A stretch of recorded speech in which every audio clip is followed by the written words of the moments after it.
দর্শক আমন্ত্রণ আজকে চট্টগ্রামে শুরুতেই জানিয়ে দেব শিরোনাম। গরমের মাঝে লোডশেডিংয়ে ত্রাহি চট্টগ্রামের জনজীবন, গ্রামে ভোগান্তি সবচেয়ে বেশি, গড়ে 10 থেকে 12 ঘন্টাই থাকছে না বিদ্যুৎ। এই গরম উৎপন্নের কারণ হবে আর ঠিকভাবে, কারণ সারাদিনে 2 ঘন্টা থাকতেন, সারাদিনে 10 মিনিট টাস করে দেয়, পুরো দিনে আপনার 2 ঘন্টা থাকে আর কি। দেখছেন আমার এই কি অবস্থা। কিছুতেই নিয়ন্ত্রণে আসছে না বন্দরনগরী নিত্যপণ্যের বাজার, বিপাকে ক্রেতারা, তদারকি জোরদারের দাবি।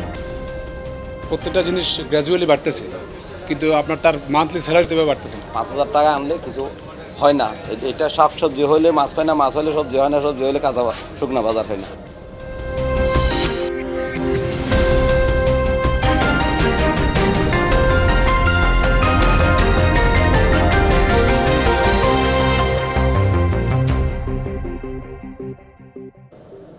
এতক্ষণ শিরোনাম দেখছিলেন, আপনাদের সাথে আছে আমি দেবাশিস রঞ্জন সরকার। এবারে বিস্তারিত।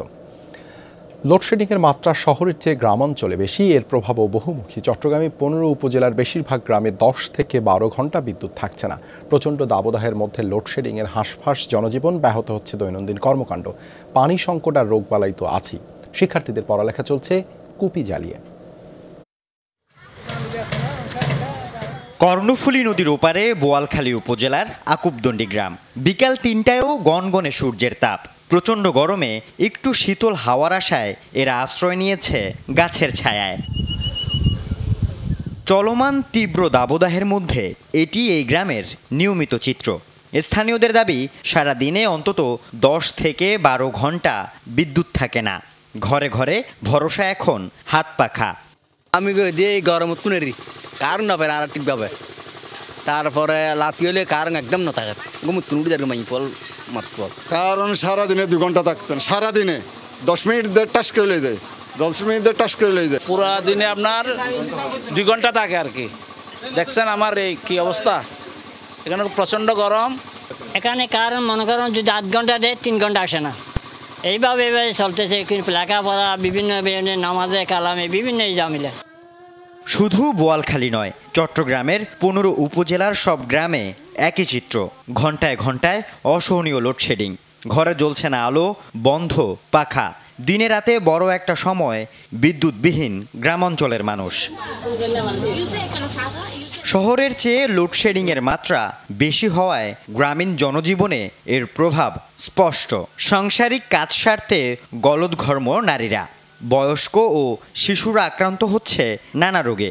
রাতে বিদ্যুৎ না থাকায় দিনের আলোয় লেখাপড়া সারতে হয় গ্রামের শিক্ষার্থীদের। রাতের বেলায় কারেন্ট থাকে না, দিনের বেলায় পড়াই ফেলতেছি।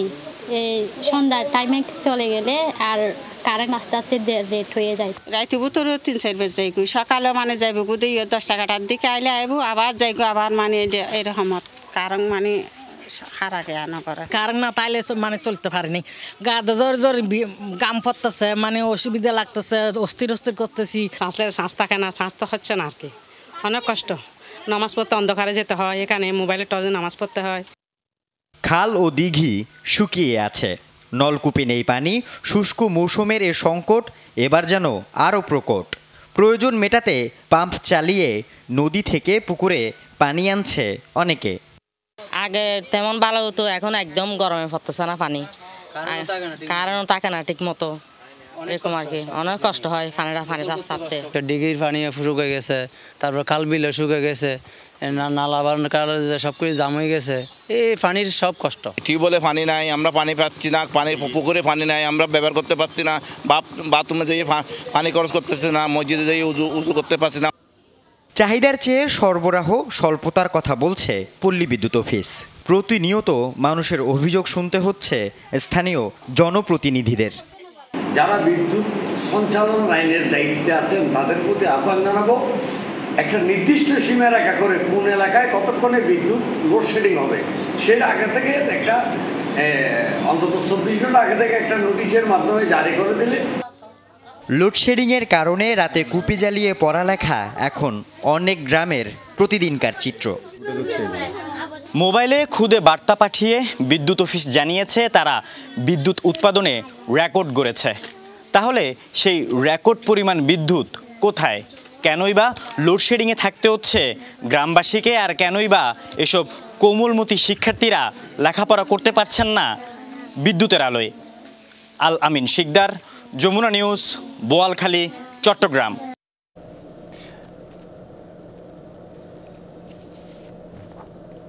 এ বিষয়ে আরও জানাতে যুক্ত হচ্ছেন সহকর্মী আল আমিন শিকদার। আল আমিন, জনজীবনের লোডশেডিংয়ের ভোগান্তি কমাতে কি কি পদক্ষেপ নেওয়া হচ্ছে, কি বলছে পল্লী বিদ্যুৎ অফিস?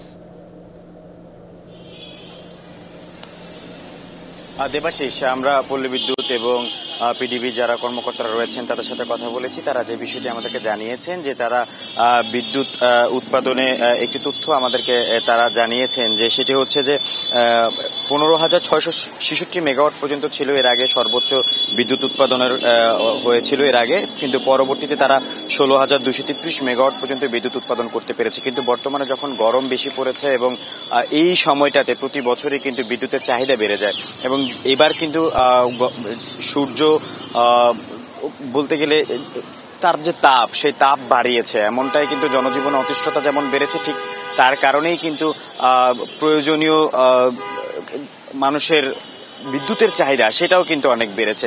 তার কারণে কিন্তু এই চাহিদা মেটাতে পারছে না, এবং সেই চাহিদা মেটানোর জন্য 17,000-এরও বেশি মেগাওয়াট বিদ্যুৎ উৎপাদন প্রতিনিয়ত প্রয়োজন, এমনটাই কিন্তু আমাদেরকে জানানো হয়েছে। এবং সেটি উৎপাদনের জন্য এবং সেই পরিমাণ অর্থাৎ চাহিদা অনুযায়ী যেন সাপ্লাইটা দিতে পারে, সেই জন্যই কিন্তু চেষ্টা করে যাচ্ছে বিদ্যুতের অফিসগুলো। দেবাশিস, ধন্যবাদ যুক্ত হবার জন্য। চট্টগ্রামের নিত্যপণ্যের বাজার কোনোভাবেই যেন স্থিতিশীল হচ্ছে না। প্রতিটি পণ্যের দাম মানুষের নাগালের বাহিরে, ফলে সবচেয়ে বেশি বিপাকে নিম্ন ও মধ্য আয়ের মানুষরা। কৃত্রিম সংকট তৈরি করে যে সমস্ত ব্যবসায়ী বাজারকে স্থিতিশীল করে, তাদের বিরুদ্ধে কঠোর ব্যবস্থা নেওয়ার দাবি ভোক্তাদের। বাজারে নিত্যপণ্যের দাম কমার লক্ষণ নেই, ফলে সীমিত আয়ের মানুষের কপালে চিন্তার ভাঁজ। চট্টগ্রামের প্রতিটি কাঁচা বাজারে শিম কেজি প্রতি 130, কাকরোল ও ফুলকপি বিক্রি হচ্ছে 115 টাকা, বরবটি 70, পটল, বেগুন ও ঢেঁড়স বিক্রি হচ্ছে 60 টাকা দরে। পর্যাপ্ত সরবরাহের পরও কমছে না দাম। পার মান্থ আপনার প্রত্যেকটা জিনিস গ্র্যাজুয়ালি বাড়তেছে, কিন্তু আপনার তার মান্থলি স্যালারি দেবে বাড়তেছে না। 5,000 টাকা আনলে কিছু হয় না। এটা শাকসবজি হলে মাছ হয় না, মাছ হলে সবজি হয় না, সবজি হলে কাঁচা শুকনা বাজার হয় না। কাঁচা বাজার প্রত্যেকটা জিনিসের দাম বেশি, কোনোটাই কমে নাই। শুধু আমরা সব জায়গায় শুনতেছি কমতেছে, বাজার স্থিতিশীল, আসলে কিছু স্থিতিশীল নাই, সবগুলো ঊর্ধ্বগতি। বাজার নিয়ন্ত্রণে প্রশাসনের কঠোর মনিটরিং এবং সিন্ডিকেটের বিরুদ্ধে ব্যবস্থা নেওয়ার দাবি ভোক্তাদের। বাজার তো অবশ্যই নিয়ন্ত্রণ করা দরকার একদম হেডলাইন আর কি। যেখানে মানে পাইকারি দামে বিক্রি হয় ওইখানে নিয়ন্ত্রণ করা লাগবে। নতুন সবজি উঠলে ওগুলোই দাম মানে সব নাগালের বাহিরে রেট, নাগালের ভিতরে একটা রেট নেই। আমার খরচ আর ঘর ভাড়াই সমান, আমার দিন শেষে বাড়িতে বা নিজের জমানোর মতন কোনো কিছু নেই। আমরা যারা মধ্যবিত্ত আছি আমাদের অনেক কষ্ট হয়, আমাদের আয়ের সাথে ব্যয়ের সাথে মিল নেই, তো জিনিসের দাম অনেক বেশি না। বৃষ্টি হলে সবজির দাম কিছুটা কমতে পারে বলছেন বিক্রেতারা। নতুন সবজি যেগুলো পুরানোতে সেগুলো আস্তে আস্তে কমবে। আর যেমন ফুলকপি, বাঁধাকপি এগুলো ছিল শীতকালের সিজনে, এখন ওগুলো দাম বাড়তেছে কারণ ওগুলো চলে যাইতেছে। দাম কোনো কারণে সবজি কম আসতেছে, গরমের কারণে, এই জন্য বেশি সবজি আর একটু চাপ দিবে, এখন সবজির জন্য কম। পেঁয়াজ, আলু এখনও বিক্রি হচ্ছে 70 থেকে 80 টাকা দরে। এছাড়া এলাচির দাম কেজি প্রতি 500 থেকে 700 টাকা বেড়ে মান ভেদে বিক্রি হচ্ছে 3 থেকে 4,000 টাকায়। যে এলাচি আমাদের দেশে মজুত আছে বর্তমানে 2 বছরও কিছু হবে না, কিন্তু অটোমেটিকলি এরা হাত বদলার কারণে যাই এলাচিটা দাম বাড়াইছে। মামুন রশিদ তৌফি, যমুনা নিউজ, চট্টগ্রাম। প্রায় 17 ঘন্টা পর স্বাভাবিক হয়েছে রাঙামাটির বাঘাইছড়িতে যান চলাচল। স্থানীয়রা জানায়, গতকাল রাতে অতিমাত্রায় বৃষ্টির কারণে মারিশা দীঘিনালা সড়কের 2 কিলো এলাকায় পাহাড় ধস হয়। এতে বাঘাইছড়ি, দীঘিনালা ও খাগড়াছড়ির সাথে যান চলাচল বন্ধ হয়ে যায়। সকাল থেকে যান চলাচল স্বাভাবিক করতে কাজ শুরু করে সেনাবাহিনী ও সড়ক জনপথ বিভাগ। রাস্তা থেকে মাটি সরানোর পর যানবাহন চলাচল এখন স্বাভাবিক হয়েছে বলে জানিয়েছে উপজেলা নির্বাহী কর্মকর্তা।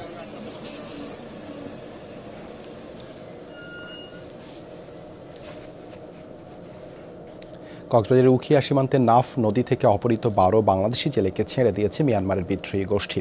বৃহস্পতিবার রাতে নাইখংছড়ির ঘুমধুম সীমান্তে ছেড়ে দেওয়া হয় অপহৃতদের, পরে বিজিবির হেফাজতে তাদের বাড়ি পৌঁছে দেওয়া হয়। ভুক্তভোগীরা জানায়, বুধবার উখিয়ার পালংখালী ইউনিয়নের 10 ও টেকনাফের হোয়াইংকং ইউনিয়নের দুজন মিলে একসাথে মাছ ধরতে যায় নাফ নদীর মদির খাল অংশে। সেখান থেকে তাদের অস্ত্রের মুখে অপহরণ করে মিয়ানমারের বিদ্রোহী গোষ্ঠী আরাকান আর্মি। পরে তাদের পরিচয় নিশ্চিতের পর আইনশৃঙ্খলা বাহিনীর সাথে যোগাযোগের মাধ্যমে তাদের ফেরত পাঠানো হয়। বই নয় জ্ঞানের বিনিময়, এই স্লোগানে পঞ্চমবারের মতো চট্টগ্রামে অনুষ্ঠিত হয়েছে দিনব্যাপী বই উৎসব। সকালে নগরীর জামাল খান মোড়ে এমন আয়োজনের উদ্বোধন করেন 21 পদকপ্রাপ্ত সাংবাদিক, দৈনিক আজাদী পত্রিকা সম্পাদক এম এ মালেক। নিজের কাছে থাকা পুরনো একটি বইয়ের বিনিময়ে পছন্দের গল্প, কবিতা, উপন্যাস কিংবা দরকারি একাডেমিক বই নেওয়া যাবে এখান থেকে। এই উৎসবে যে কেউই একটি বই রেখে পছন্দের অন্য একটি বই নিয়ে যেতে পারছেন বিনামূল্যে, যেখানে ব্যাপক উৎসাহের সঙ্গে অভিভাবকদের সাথে একাত্ম হয়েছে শিশু কিশোররাও।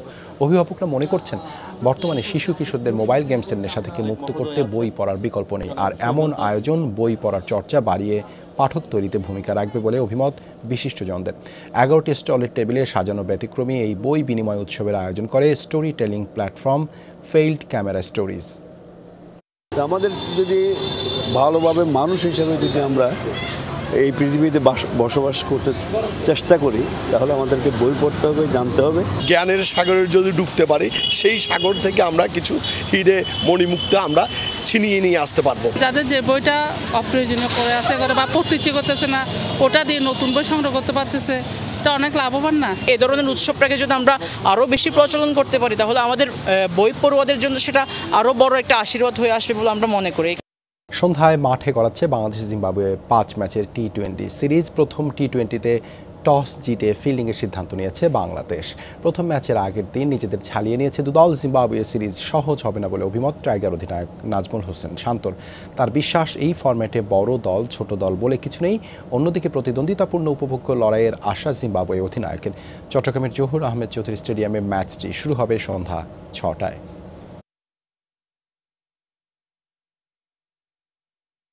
ইম্পর্টেন্ট হলো যে ম্যাচটা আমরা কীভাবে খেলতেছি, আমরা কীভাবে প্রিপেয়ার করছি, নিজেদের কনফিডেন্সটা কীভাবে বিল্ড আপ করছি।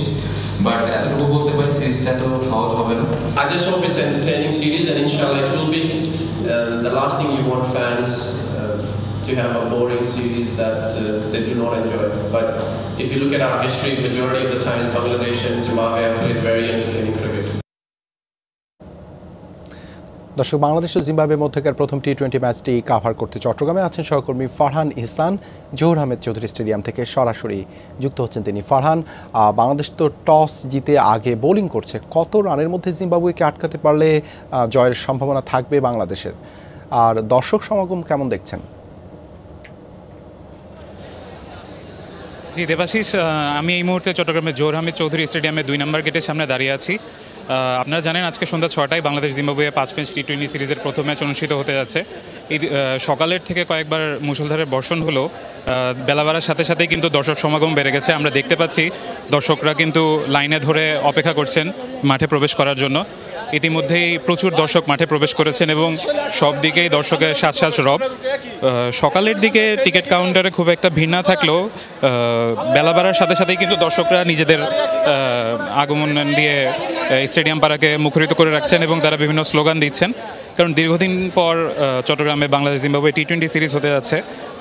যদিও এই টি-20 সিরিজকে ঘিরে অনেকের খুব একটা আশা নেই, কারণ হতে পারে বাংলাদেশের সাম্প্রতিক পারফরমেন্সের জন্য।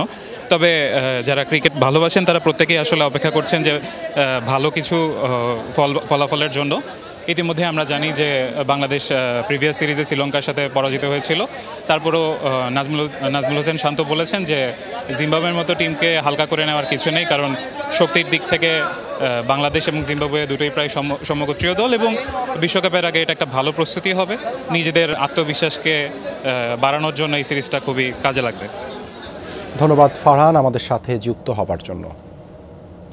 এই ছিল আজকের চট্টগ্রামে, এতক্ষণ সাথে থাকার জন্য ধন্যবাদ সবাইকে।